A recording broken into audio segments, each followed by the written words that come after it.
Great news. Dirty Keto is now on Amazon. If you're living in the U.S., go straight to Amazon and get Dirty Keto. Watch it, rate it, and review it. If you're outside of the U.S., meaning Western Europe or Canada or Mexico, it's not there yet. Don't ask me why. Listen, those people made me put a PG-13 rating on it when there was nothing in it that would have caused that. But let's get ahead of this thing. Let's watch it, rate it, and review it. Go get Dirty Keto right now, and on with the show.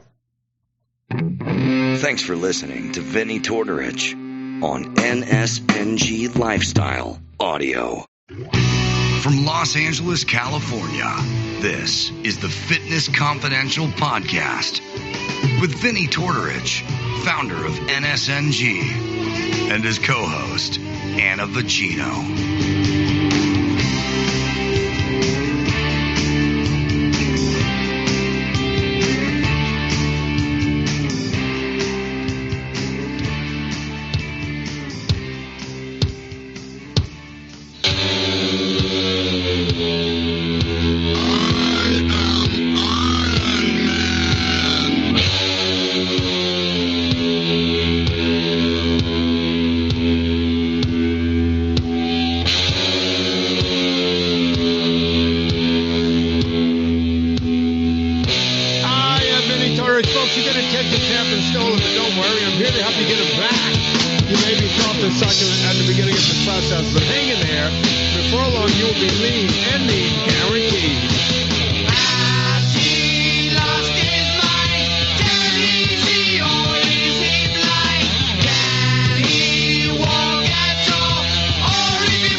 Yeah, sometimes I wonder if I'm alive or dead.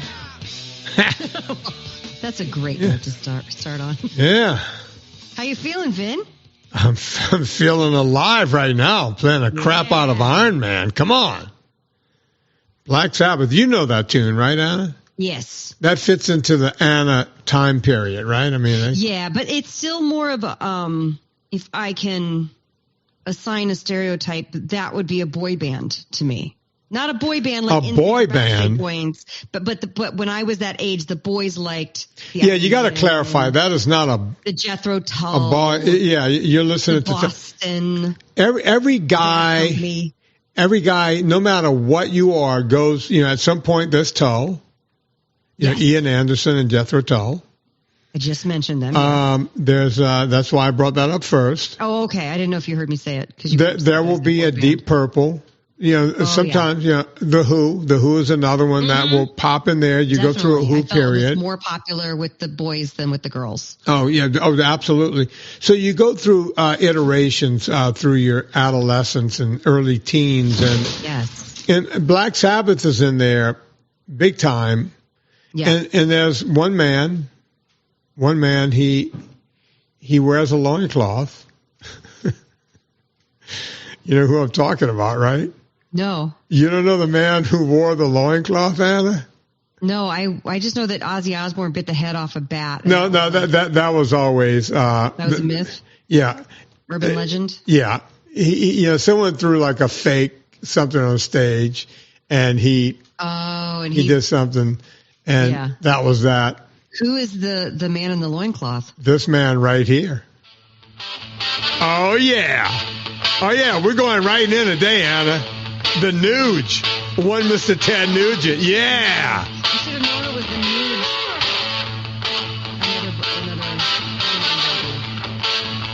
Oh, yeah. I'm rocking out hard, Anna. Oh, what the hell? Come on. Rock me, dickhead. Yeah. Oh, yeah. One of the greatest guitar licks of all time, right there. Right there, Anna. And I know some people don't like him just based on his politics, but I always say I don't choose entertainment based on politics. If I like you, I like you. And I'm going to tell you something else about the Nuge that most people don't know. Guy's one of the biggest rock and rollers of all time, yet never made it into the Rock and Roll Hall of Fame. With that, I mean, come on, that riff right there alone, you don't have to have anything else. You got the riff from Stranglehold, that's all you need. Right. Boom. Rock and Roll Hall of Fame. I mean, you don't have to have other great songs like Wang Dang, Sweet Poontang. You leave that one right out. It helps. Yeah, I mean, that again, that's a single that puts you. Gilding the Lily. I mean, Cat Scratch Fever. Am I right, Anna? Am I right? Again, gilding the Nuge. I mean, the man wrote the words in that song. I can make the pussy purr with the stroke of my hand. That was the lyrics. And hence, Vinnie Tortorich's lifelong goal was born. Yeah. I've had cats ever since. Ever since. Is that what he was talking about? Yeah, mousers, I think. Yeah. All right. So anyway, Anna, enough about music. We got a lot of fitness to talk about today. But you know what? The Olympics have been going on. Have you been following? We haven't really done any Olympics. A little bit of Olympics. Yeah. With the short form video now, you really get to see highlights because they pop up in your feed. Like I saw the Chinese synchronized swimming group. That was intense. Their routine was intense. I wouldn't have lasted 2 seconds in that routine. I saw the guy who had he did the what's the high jump, but his junk got in the way. No, it was the pole vaulter, and his pole got in the way. Yeah. The French guy. Pole vaulted. Yeah. Okay. I think there are a lot of women who are like, good for him. All right, let's talk about that. Would you rather win the gold or being known as the guy who had a schlong big enough to hit? You know what? I want to be that guy. Yeah. Keep your gold medal. Because we have our priorities straight. The whole world just saw you. You're a fitness guy. You're an athlete. You don't want to win gold. You'd rather be known for the rest of your life as the guy whose junk was knocked over the pole vault, the high bar. Okay. What is it called? Is it pole vault? He was a pole vaulter. Pole is what you're using to vault with. What's the bar that he knocked over? That's just called the bar. That's the high bar. He knocked the bar over with his huge. With his junk. So here's the thing. Here. Anna? Yeah. Who got gold without looking it up? Who won pole vaulting? I will never know. Who won female pole vaulting? I don't know. No idea. We'll never know. You know who we're talking about? Yes, that guy. The guy who knocked the bar down with his junk. The Olympics are still going on. But they were doing like a slow motion, like reverse forward. Yeah. So you could see everything. Yeah. Yeah, pretty much. Right. Mm-hmm. So, that's where we are.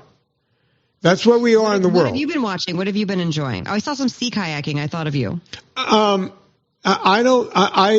Whatever comes on when I'm on the spinner or the rowing machine is what I see. But yeah. I've been watching the recap at night. They do like a 2 or 3 hour recap. Yeah, I like that. Yeah, and the highlights. Yeah, you get to see the highlights.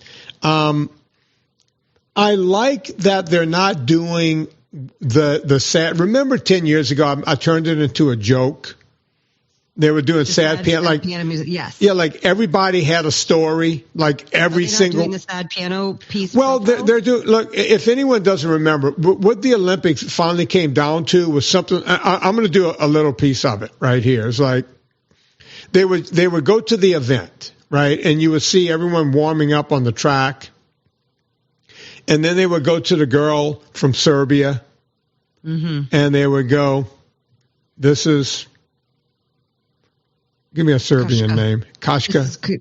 Yeah. Oh, my sister-in-law's Serbian. Nevis. Let's use her name. This is Nevia Kashkas from Serbia.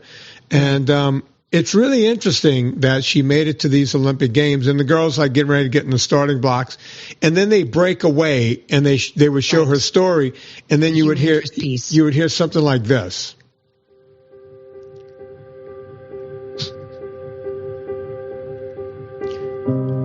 Kashka was in Serbia and a country that was war-torn. And her whole family was killed. And she lost both arms and both legs. Kashka was a survivor. But somehow, like a salamander, she grew arms and legs back. I'm just trying to help you with a little narration. Yeah, go on, Annie. Pick it up. Pick it up where I left off. Go on. Kashkia is what's known as a quadruple, no-armed, no-legged contestant. A quadruple competitor. amputee. Yes. A quadruple amputee. Thank you. Yeah. I didn't want to be disrespectful. Yeah, go I just on. couldn't think of the words. Kashkia managed to qualify in Serbia, not only as a national hero of Serbia for the Olympic team, but she has a real shot at bronze, silver, or gold today. And then they would go right back to the event. Now you see Kashka in the starting blocks. Right. And she would get her ass whipped by some girl who Nike supports from the United States that went to Oregon. Or just any Russian. Like you're pulling. At least when we were kids, it was any Russian. Yeah, well, you were pulling everybody. for Kashka, right? Like you wanted the girl to win, and plus she has no arms and legs. I really wanted her to win. Yeah, and somehow she, like a salamander, she grew arms and legs back, and here she is doing the shot put. You're like, whoa, how did she do that? And they would show her in the hospital with the tube up her nose and the whole thing. You know, look, am I making this up? It used to be like that, right? And then you would go to a track and say, oh, I really want this girl to win.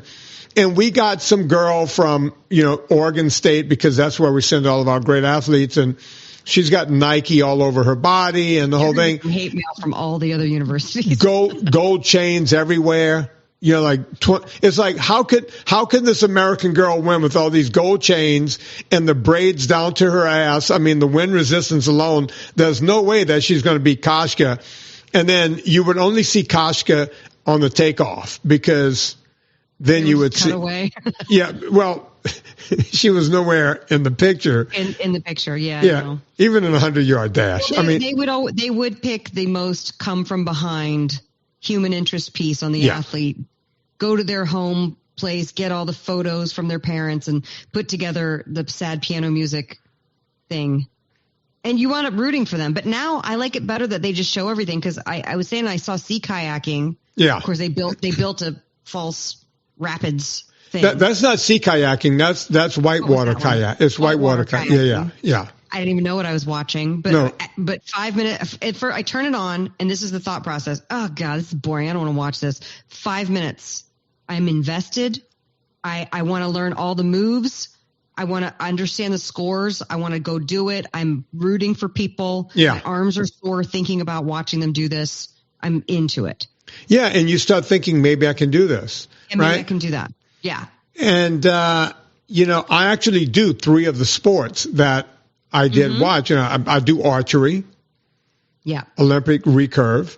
And I do skeet shooting, which is, our guy, Vincent Hancock, also known as Vinny Hancock, won the gold medal again, like the 3rd time in a row. And also I do rowing now. So yes. I know enough about rowing that when I'm watching it, I know what kind of pain they're in. Yeah, like I know the pain now because I'm doing it. And of course the cycling, and the girl from the U.S. who was a rowing, she rowed in college. She rowed, on a rowing team.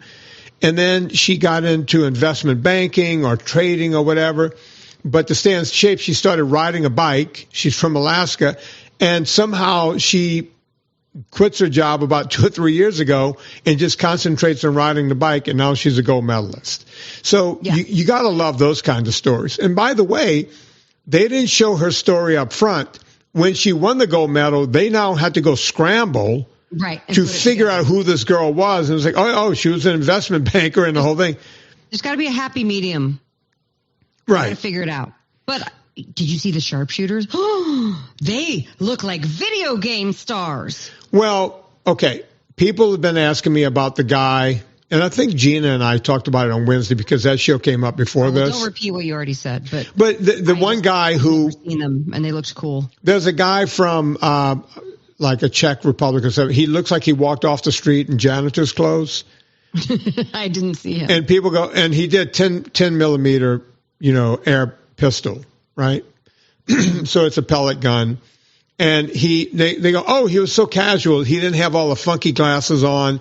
And he had his other hand in his pocket like he just showed up. And no, folks, they all put their hands in the pocket to get it out of the way. And you have to shoot with one hand. You can't shoot with both hands. That's just how it's done.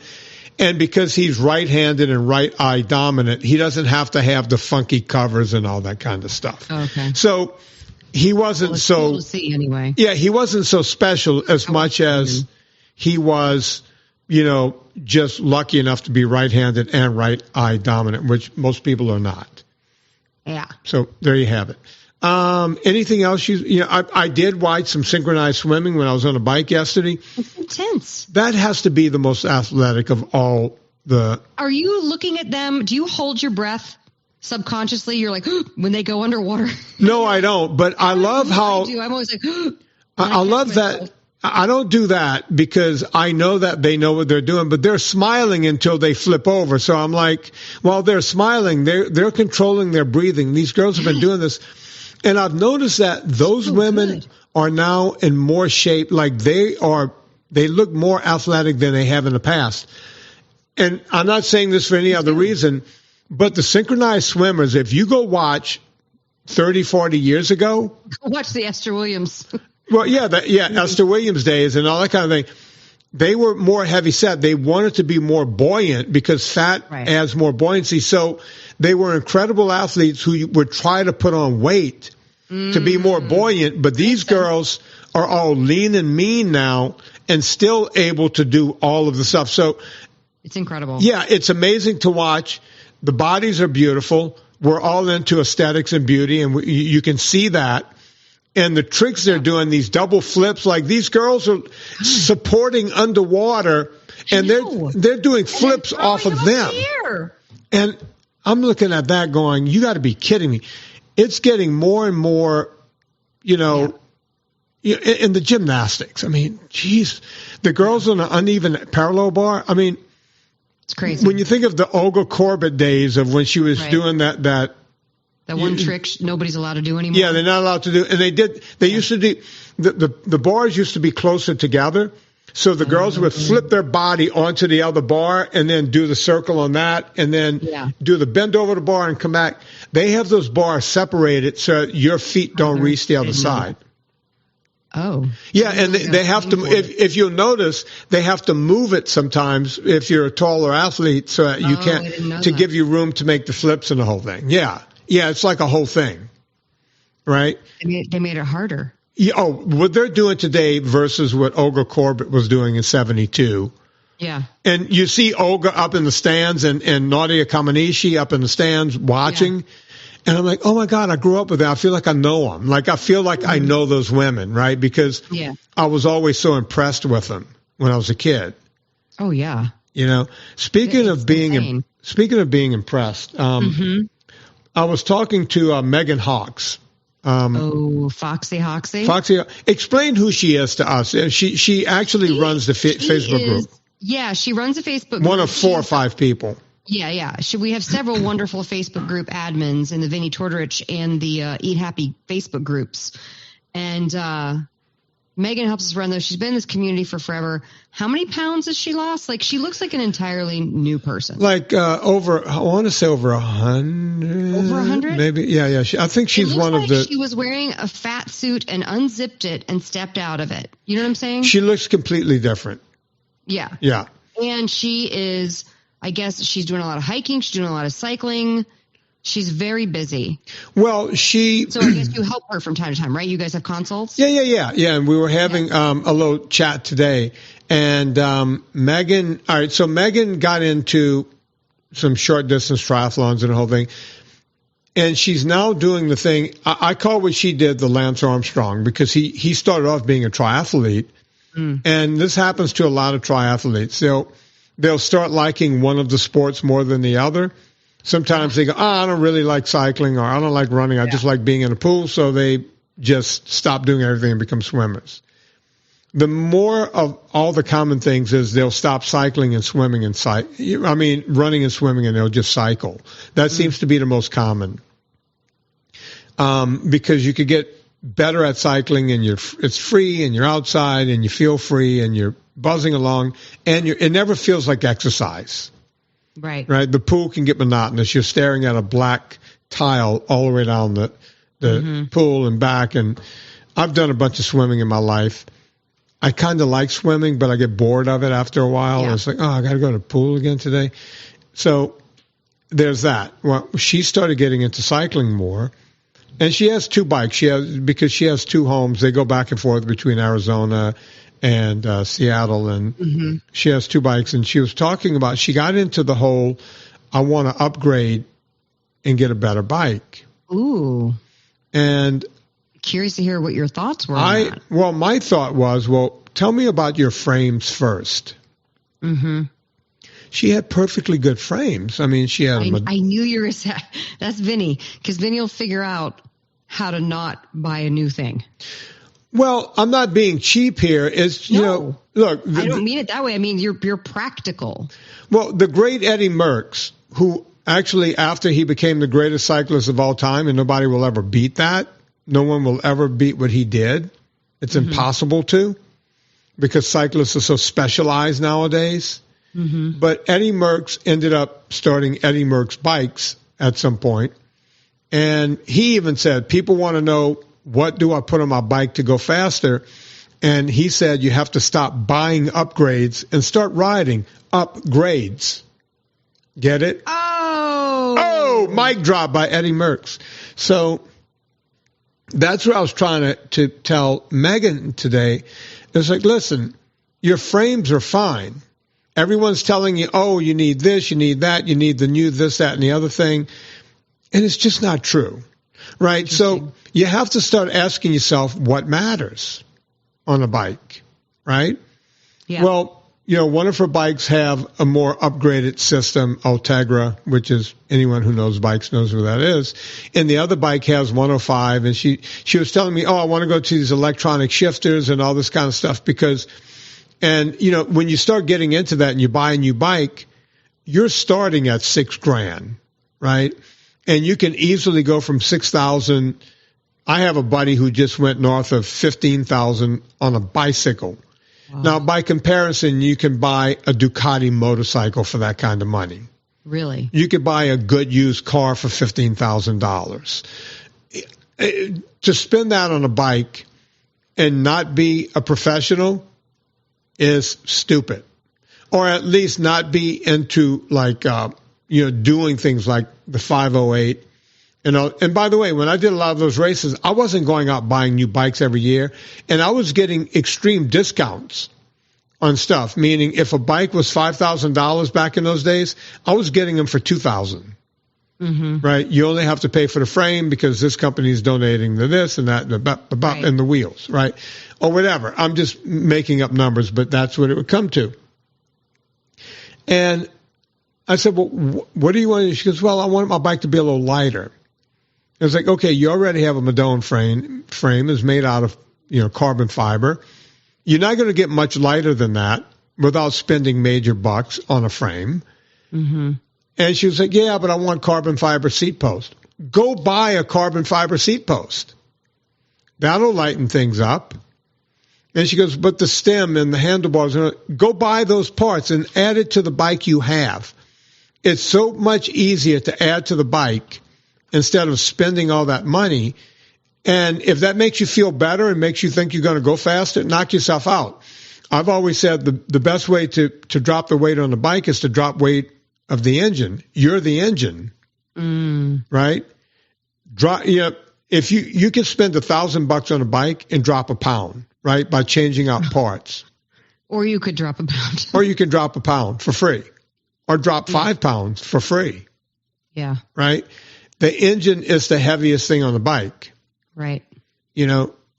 So that's where we are on that. And then the other thing is wheels. I said, look, and she was asked backwards on wheels. She was like, yeah, I got these great carbon fiber wheels. And I was like, yeah, for race day, right? And she was like, no, I use them every day. It's like, no. Use them on race day? No, carbon fiber wheels, that's like using paper mache. Those things, you will wreck them, right? Oh. You will tear them up. Those things do not last well. I sent her videos of the bike that's behind me. I got 32 spokes on the back and they're double butted. I have 28 spokes on the front. These are heavy ass wheels. And I built them myself with Mavic hubs and Mavic, rims. but they're heavy wheels. And that's what you train on, right? Doesn't matter what you train on. You want it to be heavy. So when you get to the race, you have, a lighter roll weight, right? So folks, don't let bike, everyone wants to sell you something. Everybody in your race club, everyone you ride with will tell you why you need electronics this and disc brake that and all of this stuff.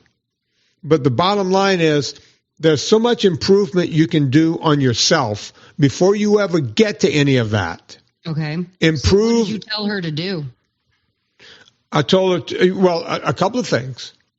After, we mentioned, you could go, if you want to spend some light bucks on changing a seat post, changing a stem and some handlebars and some of this other stuff, you want to spend money on that, I would tell you to take your race wheels off, put the heavier wheels back on.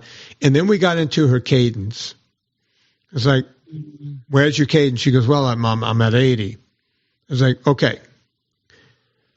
Did you know that everybody who's ever won a Tour de France more than one time or more than two times, the guys that went 5 in a row, the Fignals of the world, who's the great French guy, Bernard Hinault, Lance Armstrong, all of these guys, the Spaniard, I can't think of his name right now, the great Spaniard that was there right before Lance, 5 tours. All of these guys were spinners. They could spin it up. They can hold anywhere from 95 to 100 RPMs all the time. So as I told Megan, instead of mashing... Indurain. Yeah, I think Indurain was the great Spaniard. And all of these guys were spinners, right? They rode high cadence. The only guy in there that won, he only won one time. He was a great cyclist. His name was Jan Ullrich, German, right? Rode for Telecom, won one tour. He was the last masher that won, a guy that just did low RPMs and just mashed it, right? Mm-hmm. El Perito, the little pirate from Italy. He was a spinner. They were all spinners. That's what you have to know, right? So if you want to get faster, you're going to go, you got to go slower to get faster. You've heard me say this before with Zone 2. You talked about that with running. Yeah. So I told her, I said, look, you go up a gear or two to make it easier to spin and start getting your brain to know that you want to be at 90, 91, 92 RPMs. That's rounds per minute on the pedals. And then after you get used to that for a month or two, then you start dropping a gear here and there. You start making it a little harder where you can still do 92, 91, something above 90, right? And you'll start noticing your speed picking up. Sometimes you have to slow down to go faster. Bottom line. Does that make sense? Do you tell her to wear a heart rate too, or just? She wears a heart rate. She also has a cadence meter on her bike, and she has a speedometer. She has all the gear. All the things. Yeah. So she can watch it, right? And I told her, I said, look, you're going to call me next week and go, Vin, I'm getting to 90 RPMs, 92, but I'm so much slower overall. Yes, you're going to be slower at first. Okay, that's good. But you're going to learn. And by the way, when you learn how to start doing high RPMs, you start moving on inclines a lot better. You start learning how to ride up inclines. Yeah. You know who has this, they did a study. They took mountain bikers, track riders, and, open road cyclists to see who had the smoothest spin, right? Who was putting as much pressure in down as up. Who do you think had the best spin of those three groups? Track riders, that's the people in the village, mountain bikers.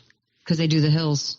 Because not only that, they're on loose gravel trying to get up stuff. Your body learns how to control those pedals better than anyone else.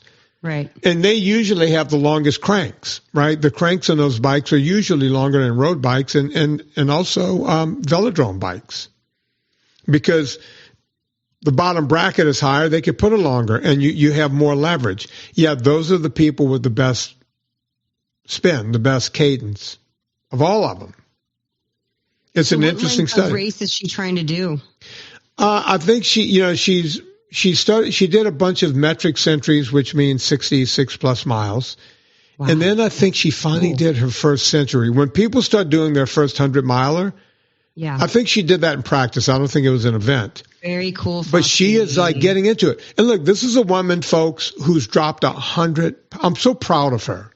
I just want to say this publicly. I am so proud of this woman and what she's been able to accomplish. She hears this and reposts her story, because every time she posts her story, it helps so many people.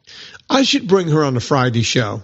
Yeah. I'm going to bring her on her Friday show and talk about her journey, because her journey is not straightforward. She's failed a lot. Mm-hmm. I'm going to write to her right now.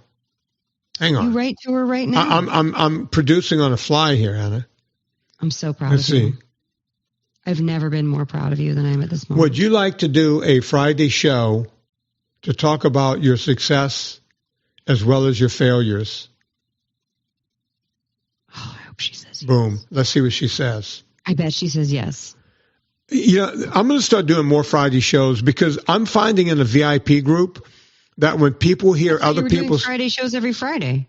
I mean, with guests, stories. with success stories, because people used to love the Saturday success stories. This will give me a chance to dive in a little deeper. And the other beauty behind it is I'm noticing in a VIP group, people get so much out of it. You know, someone told me, it's like, oh, you got all these people in the VIP group. I bet you no one really shows up. You would be shocked that shows up every time. Oh, the number how of was people. your watch party? We all watched Dirty Keto together and had a Q&A afterwards? I did. Yeah, I did free. I did a free watch party, because I figured everyone in the VIP group already bought the movie. Sure. Yes. And then we did a little Q&A afterwards, and it went great. And now in a week or so, we're going to be doing another VIP or whatever. I have to go back out to LA at some point too. Good. When do we get you up here? I don't know, but it's going to be an in and out. Oh, up there to you? Yeah. Whenever you want me, baby. Here. I wish I could. The next trip, I'm going to be in and out, because Serena's out of town. I have to come in for business. So I'm going to literally fly in. Jet in, jet out. Jet in, jet out. It might be the same day, but knowing me, because I have to take seasick pills to fly, I'm going to probably fly out the next day, give myself a little break. I didn't know you had to take seasick pills to fly. Oh, yeah. I knew you got seasick. You get motion sick. Anna, can I take this moment to help people out? Yes. It's been a while since you've talked about this, and I think people need to know. As you know, and as some of you know, because I've talked about it, I've had inner ear problems my entire life. Mm-hmm. And like if I go onto any ride, you'll never catch me at an amusement park. Because if I go on any ride, like if I just got in the teacups at Disney World, oh boy, I won't just throw up right when I come out. I'm going to be sick. My equilibrium goes off for hours. And is that like a vertigo thing or like a crystal thing, or it's just you were just naturally? I've had inner ear. I was legally deaf when I was a kid. That's why I have this wonky voice and, screw up words, and I still don't hear perfectly, but part of my thing is I've always had inner ear problems. Now, I don't know what, I've been to every doctor and every neurologist and everything else. I can't get on any kind of rides. I can't do anything. Yeah. Right. You would not have enjoyed the Catalina Express that we took 6 weeks ago. No, to go to Catalina, I used to get my buddy who had some single engine airplanes. Serena would have to go there to do races to just fly me there. Right. And I would take a half of this pill I'm going to tell you guys about, and that would get me there. So yeah, there are several things on the market, right? There's like Dramamine and other things like Dramamine. I don't know all the names of them anymore. But the problem with Dramamine is you can take it and then you'll feel drowsy and kind of weird and all this kind of stuff.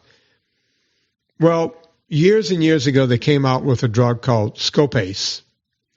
So you would put the little dot on the back of, right behind your ear, on your skin, and the drug would go into your body, and I wouldn't get seasick. But so much of the drug would go in, right, of the scopolamine. It was called scopolamine. It was a scopolamine patch. I misspoke. Yeah. So much of the scopolamine would go in, and I didn't realize, once it started, I could take it off. By the time I got off the plane, I had tunnel vision. Like I couldn't see the other direction. Yeah. So it would like mess up my vision for hours. And I was loopy. I would fall asleep on the plane when there was no driving on the other end. It was like I was drunk with tunnel vision. Oof, so that's not good. I took that drug because at least I wasn't filling up puke bags. Even on calm flights, I would fill up puke bags. If the plane just, when it's going up and it does a couple of those little bounces and this and that, that's all it takes. Once my brain picks up on that, there's no release. There's no coming back from it. Right. You'll instantly start gagging. Yeah. And, people go, what about kayaking? As long as I'm moving on the water and I can see myself going over ocean waves and all that kind of stuff, I was fine. But if I stopped the boat and just went up and down a few times in the surf, I would just get sick. So when I was kayaking out in the ocean, I would never stop. Right? Yeah. So there was that. And, it's easy to kayak on rivers and everything else because it's not that much of a problem. Yeah. Right? Okay. Now, I did that from the mid 80s when it came out until about 2000, 2001. And then they came out with a drug called Scopace, which is the same drug as scopolamine, except it was in a little capsule. It was like 7 or 8 milligrams, maybe 4 milligrams. I can't remember what it is. You pop one of those, and you take it about an hour before your flight. You don't feel anything. You don't get drowsy. Sometimes I would get a little drowsy for about 20 minutes after, like at the hour point, but then I would wake right up. I could drink a coffee and wake up, but whatever the active ingredient is, it will allow me to not have a problem for 7 hours. That 7 hours will get me from coast to coast. 7 hours will get me from here to Europe. The only time I've ever popped any more is when I'm going to, Eastern European countries or like New Zealand. London or it's the longer flight. Yeah, LA to London, I would have to pop one, right? I would put a timer on, 6 hours, pop another one, right? Yeah. It works like a charm. It's changed my life. And you get car sick if you're riding in a car? I drive. Notice I always drive. Yeah, you do. If someone goes, we'll drive, it's like, sorry, I'll meet you there. Sorry, I can't ride. I have to drive. That's not just your LA life, taking your own car. It's a life or death thing for you to have to drive it. Yeah, I have to drive. Yeah. And my parents, when I was like 13 or 14, they figured once we got out on the open highway, they would just let me drive at 14, 13. You know how to drive. You just drive. Right. That old Plymouth station wagon, 70 miles an hour down the freeway, 13-year-old. So, yeah, that's been my life. Now, here's the problem, folks. If you go look for Scopace, number one, you need a prescription for it. Okay? When you go to look for it, your doctor will say, I can write you a script, but there's no pharmacy. They don't make it anymore. You have to go through a compound pharmacy. Oh. So they will compound it for you. And right. So if your doctor... scopolamine, they just put it into this Scopace dosage. Right. So compound pharmacies will still make it. I get 100 at a time. So I only have to go back to a doctor, every few years, almost 8 or 10 years. And they never go bad. I'm halfway through the ones I got. I got those about 8-9 years ago. And I still have them. Wow. It's only when I fly. So, and I used to fly 20, 30 times a year. So there and back, that's a bunch of pills. But yeah, if you have that problem, Scopace, and who these people, I've been on planes, Anna, where I've seen someone on a rough flight and they'll start throwing up. I'll see who I used to be throwing up. seat in front of me, across from me, next to me, whatever. And when they get off the plane, it's so embarrassing because you're sweaty Yeah. and you've been throwing up. Oh, it's terrible. I'll write it down for them. I'll ask the we don't call them stewardesses. What do we call them, Anna? Flight attendants. Flight attendants. Hey, can you give me a piece of paper? I jot it down. This will change your life. And I hand it to them. It changed mine. Yeah. I do it every time because I know the pain they're in. I know the pain. It's just awful. Yeah. I take it for granted that you don't get motion sickness because I've been around friends who don't do well on boats and I just feel terrible. It's really awful because there's no relief when you're on a boat, you're stuck. Yeah. Or on a flight, you're stuck. I want to ask you about a heavy lifting question. Should we do a Villa Capelli ad first? Do Villa Capelli and then we'll do lifting questions. Okay. I mean, I only have one question, but All right. I'm sure it'll lead to other things. You never Villa know. Capelli olive oil. You know what somebody wrote me? I have no on idea. Instagram? I have no idea. Somebody wrote me on Instagram, Mm-hmm. and I know what it was. I posted a picture for one of my pistachio crusted salmon recipe from the first cookbook, Mm-hmm. and somebody wrote, "Hey, what oil do you fry this in?" And by the way, it's a pan fried recipe. Most of my stuff is pan fried, so it's not like when I say pan fried, use a tablespoon or two of oil, and you're sautéing it. Mm-hmm. And I said, I cook this in Villa Capelli olive oil, always. And in fact, most of my recipe, 100% of the time, when I write in my recipe for extra virgin olive oil, I'm using Villa Capelli 100% of the time. That's what I'm using. I will fry things in coconut oil or in butter, sometimes, depending. But Villa Capelli olive oil is what I use the most. And that is because it is the cleanest, purest extra virgin olive oil that you can buy. And it's not crazy expensive. Olive oil is very expensive. It's tough to get olive oil. If you're going for cheap olive oil, I'm sorry, it's not olive oil, or it's been cut, or it's old, or it's got chlorophyll or deodorizers in it. You don't want it. You want a decent, real olive oil, and you need to get to learn to know your producers. Villa Capelli is produced by Stephen Crutchfield in Puglia, Italy. In fact, they're going to start harvest very soon here. Frantoio and Cortina olives harvested early in the season for that Puglia pinch, meaning it's got a little peppery finish that will get you in the back of the throat when A you little taste pepper, it. yeah. So good. And when you get it, you're going to want to use the discount code VINNIE, VINNIE, and you're going to get 10% off your order each and every time. We always say get your cart size. I know he's raised the price a little bit. It's nothing crazy. Raise your price. You get your cart size to around $145, $150. Use the discount code VINNIE for your 10% off, and you'll still qualify for free shipping. This is important because it costs a friggin' fortune to ship a heavy thing of olive oil across this great nation of ours. So make sure you check out Villa Capelli olive oil. You will not regret it. And thank you, whoever that was who wrote on my Instagram. They're like, what oil do you use? And I was like, are you lobbing me a softball? Or not everybody knows, you know? That's why we have them advertise on this show. You need to get Villa Capelli olive oil. You will love it. It tastes amazing. I mentioned Villa Capelli on the Adam Carolla show a couple of weeks ago.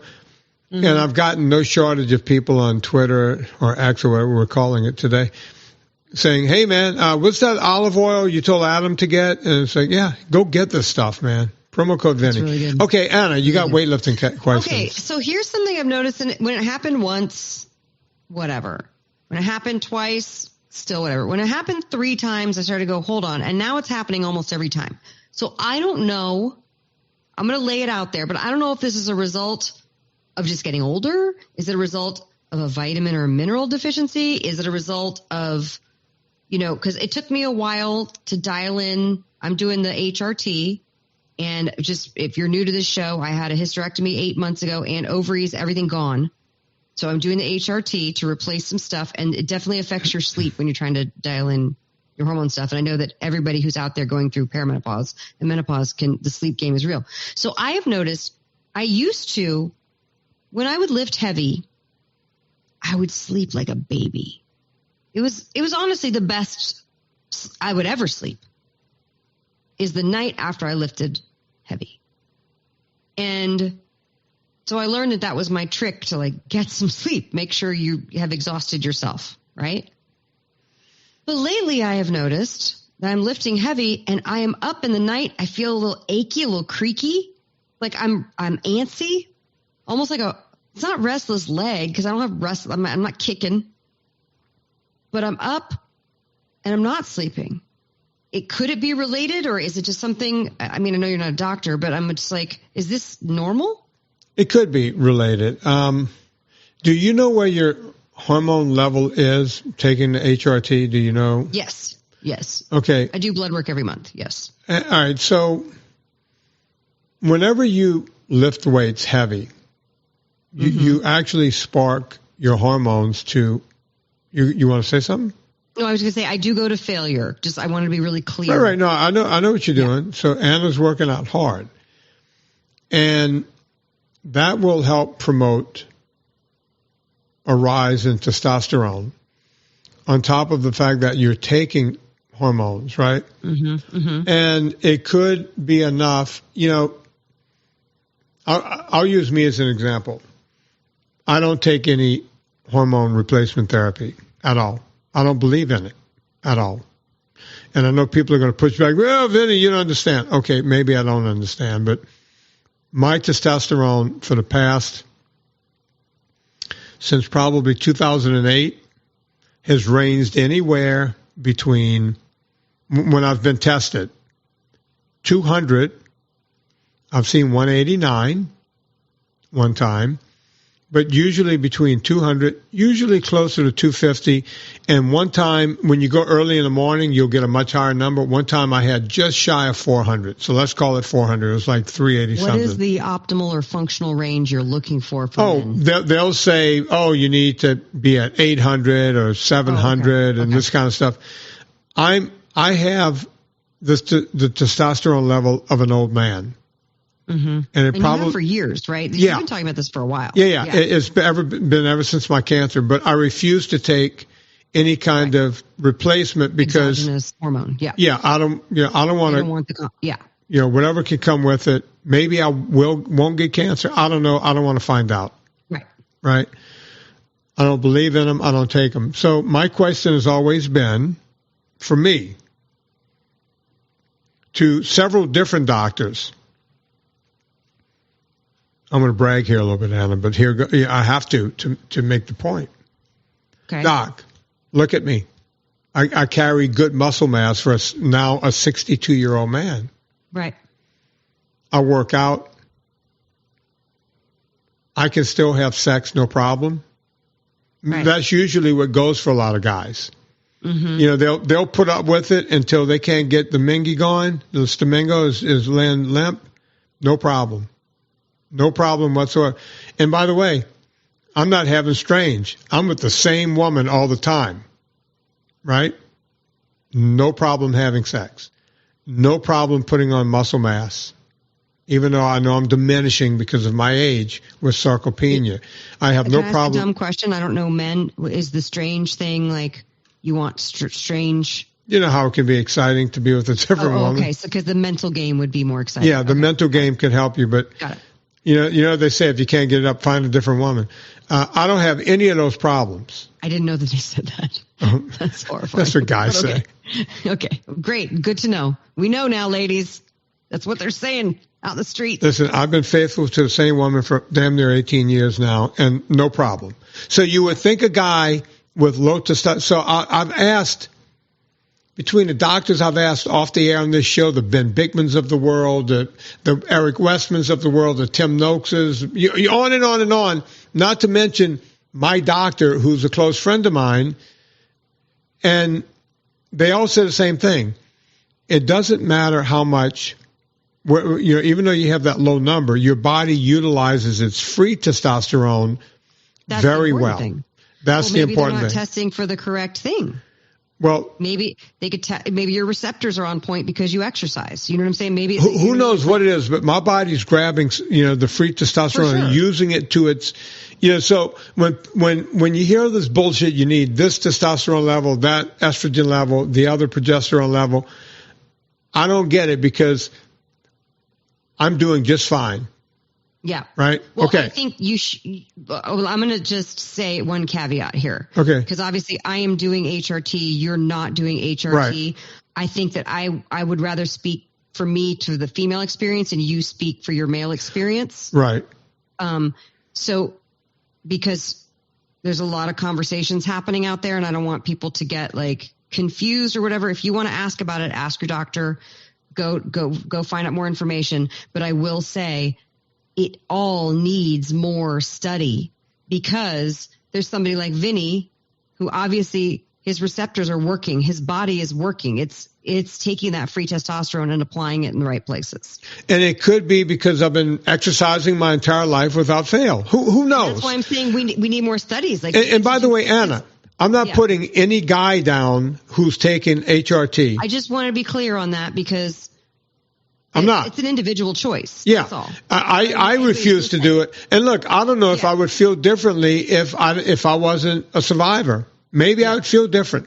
Right. That's true. But I don't know. Different set of circumstances, and that's why I say everybody has to decide for themselves. But I this is where I wish everything had more studies on middle-aged people. And I would venture to say there are a lot of people doing studies on 62-year-old men who might not be in the shape that you're in. They're not. not. The lifestyle that you do. They're not. Because you know what we talk about a lot of times with studies with the food stuff where they say, well, the plant-based study is a better study. It's like, yeah, because you're studying people eating horribly processed foods and then they cut those out and then magically their numbers improve. We're not actually doing a comprehensive study on NSNG or keto or an actual real whole food keto diet. You know, I don't want to get into the weeds there. I want to stay on point here about your hormones. For sure.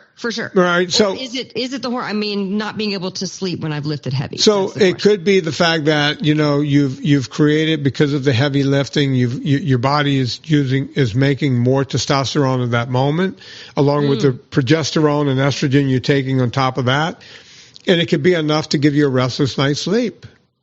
So what I think I want to do, hearing that, is talk to my doctor and say, let's really check those testosterone levels because it could be the more I'm lifting, the less I exogenously supplement. When was the last time you had your blood tested for that? A month ago, I think. And when did the problem start? It makes me go every 4 to 6 weeks. That's good. I like your doctor. Yeah. Oh, he's great. Dr. Duncan Turner. I interviewed him on my Substack. When did the problem start with the heavy lifting and the cranky sleep? Probably when 2.5 months ago when I really recommitted to lifting heavy every other day. I wonder, it could be. Instead of just sporadically being like, oh, I should do this. And then 3 or 4 days later, like, oh, I should do that. You know what I'm saying? Yeah. Like I got back into a routine.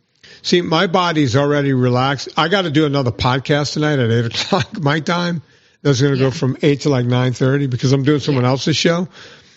My I did leg day today and I really crank. Like I'm cranking as hard as I can because as you know, I couldn't do 5 push-ups like a month ago. Right. You're getting back to it. I feel like I'm coming around and I'm feeling better and I'm doing all of this stuff. Right. And here I am. Right. And I'm feeling better. You know, on the leg press today, on the leg sled, I was able to put 4 plates on, which. That's amazing. The last time I put more than 4 plates on was back in April before I went on chemo. Yeah. So 4 plates on each side, so 8 plates. So I'm getting back. I'm not where I was before, but to see more than 2 plates on there, and then a week or so ago, I was at 3 plates. Serious progress. Yeah, I'm adding plates. I'm starting to look like the old Vinny again, right? Squats, you know, the plates are coming around on that. For the first time today, after I did squats and leg press, when I did my lunges, I actually put a bar on my back with a 10 on each side. I've been doing them, you know, with no weights at all, no bar. So I'm very relaxed right now. My ass hurts, my quads, everything are you know, I feel that numbness, that I can't wait to shower and go to bed tonight. You know, that feeling. Well, I mean, that was my question. I was like, well, first couple times it happens, you're like, whatever, I just worked out too hard or whatever. So that's why I was wondering. I was like, oh, could I just be extra sore because I've recommitted to a more regular routine? It could just be that, Anna, are you taking magnesium at night? That was my third question. I am taking 2 magnesiums, but maybe I should take 3. You could take 3. 1 during the day, but maybe I should take more during the day. Just get more in my system. Take 3. I'll tell you. Okay. I'm going to mention melatonin. Do you take melatonin? I don't, because the times I've taken melatonin, I feel really depressed the next morning. Okay. How much melatonin were you taking? I don't remember. It's been a while. I keep on hand. I don't use it all the time. But sometimes emergency purposes only thing. Yeah. Like a bottle, we get like a bottle of like 100. We're still working on a bottle that I think we bought in LA. Yeah. That's how seldom. Yeah. Yeah. But folks, don't ask me on Instagram or Twitter. I'm going to tell you right now, write it down. If not, go back 15 seconds and listen to it again. Pure encapsulation, not to be confused with my company, Pure Vitamin Club. Pure encapsulation. Anna, get the 0.5 milligram. That's a half of 1 milligram. I did not say 5 milligrams. 0.5. You just want a little something to add a little extra melatonin. Turn the lights down low. Mm-hmm. Don't be on a machine right before you go to bed. Don't be looking at a phone or anything like that. Okay? I don't know. Okay. You could do it, Anna. I do it. I don't look at devices. And if I know that I'm going to have trouble, I take all of my magnesium, and then every now and again I'll take a 0.5 if I feel like I need it. This is not something you want to make it habitual or anything else. You want your brain and you want to become dependent on it, right? Right. You want your body to keep making melatonin. But if you think after a hard effort, if you feel like, oh, I'm going to go to bed, I'm not going to fall asleep tonight, sleep is more important. That's when your body builds itself, when you're sleeping. And if you're not getting good sleep, the workouts are worthless. Yeah. You don't want a worthless workout, Anna. Come on. No, I want a worthy workout. Let's see what Megan said. I think she wrote back to me. Let's see. Oh, everybody's writing to me. Folks, Vinny, check your Facebook work profile. Everyone has cloned you and sent out. Yeah. Someone has cloned my. Yeah, I've been hacked on Facebook, but I can't get on Facebook. They won't let me on. Just start a new Facebook. Meta is so fucked. Facebook was too bloated and. Ugh. I need to start a new Facebook that's just has nothing to do with anything. Okay. Okay. So Megan says, "Sure, I'd love to." Great. And that'll be coming up. Yeah, so I'll bring Megan in, and we'll do that. Folks, Anna Vocino has a BOGO 25 on the barbecue, the dill, and the taco. No, just the dill and the taco. Okay, all right, so explain how that works, Anna. So BOGO 25 is, and I stole this, I lifted this directly from Villa Capelli that has a BOGO 25. You get a 3-liter tin of their olive oil. You get a second 3-liter tin for 25% off. So I stole this, but nobody wants 4 canisters of taco all at once. So you can get a twin pack of taco and a twin pack of dill. Use BOGO 25, you get 25% off the second one. Boom. Vinny, these spice mixes are so good and clean. Do you know what we went through to get these things clean? I think you do because you go through it with your vitamins. Yeah, I do. To get somebody who gets the assignment and won't adulterate it or put anything in and will stick to your recipe and make it taste good. Because we're Americans, Vinny. Yeah. It has to taste good. Yeah. We're Italians on top of that. Fine. Yeah. Yeah. It's food snobbery upon food snobbery. And not in like a foodie kind of like Michelin star way. It just has to taste freaking good. Go to eathappykitchen.com. Get your BOGO 25 on the powders. You'll see it there, front and center. Make sure you get it. Folks, the movie's out there. It's Burning Gas. That's right. Dirty Keto. Dirty Keto on Amazon. Go to VinnyTortorich.com before you go to Amazon. Click through the banner. It puts coal on the fire, gets our train down the track, and you can watch the best documentary I've ever done, according to some people. Me. According to Anna and other people. Go watch Dirty Keto. Rate and review. All that good stuff. Do it. Anna, we said something during the show. You know how everything reminds me of something. Yeah. What'd you think of? By YouTube, it's music time. Yeah. So you'll see what's coming up. So you mentioned harvest, right? They're getting ready to harvest over at On this harvest moon. You Play that one. You think I would go in that direction, but I went a little more. I went a little more obtuse, if you will. Yeah, it's like it's a bit covered, right? So the song doesn't say harvest in a song, but it's been done by these guys on behalf of Anna Vocino. My name is Vinny Tortorich. Put life into living, and do it with King Harvest.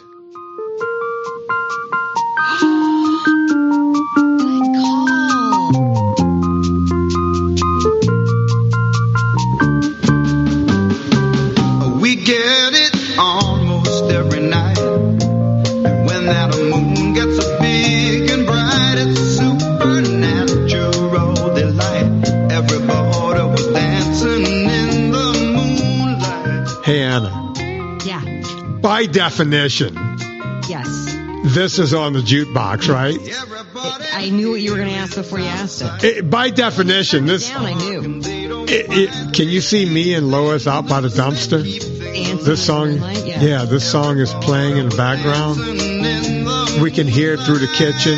Dancing in the moonlight. Everybody's feeling warm and bright. It's I got my cowboy boots on. Somehow she's barefooted, dancing in the dirt. Right? Can you see it, Anna? Do you want to be extra tall? Is that why you're wearing? Yeah, because you're Boy not. would have a heel. Yeah, I got Stallone complex. Okay. Yeah, I wear boots all the time. everybody was dancing in the moonlight. Dancing in the moonlight.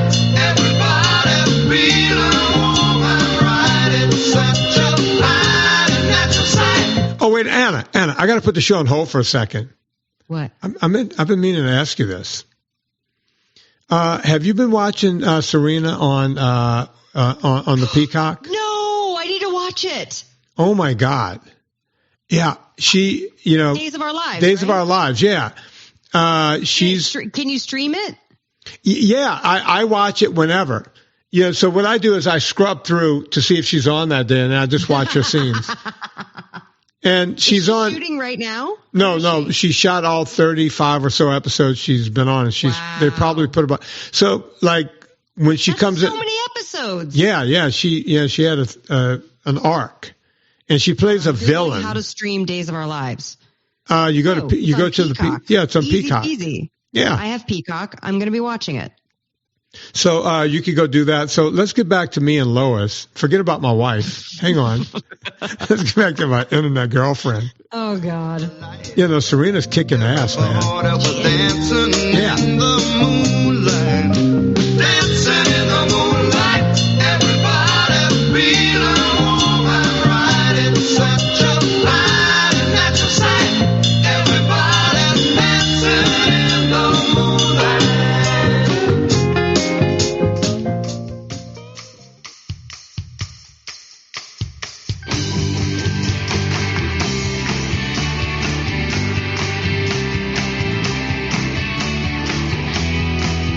Thank you for listening to Fitness Confidential.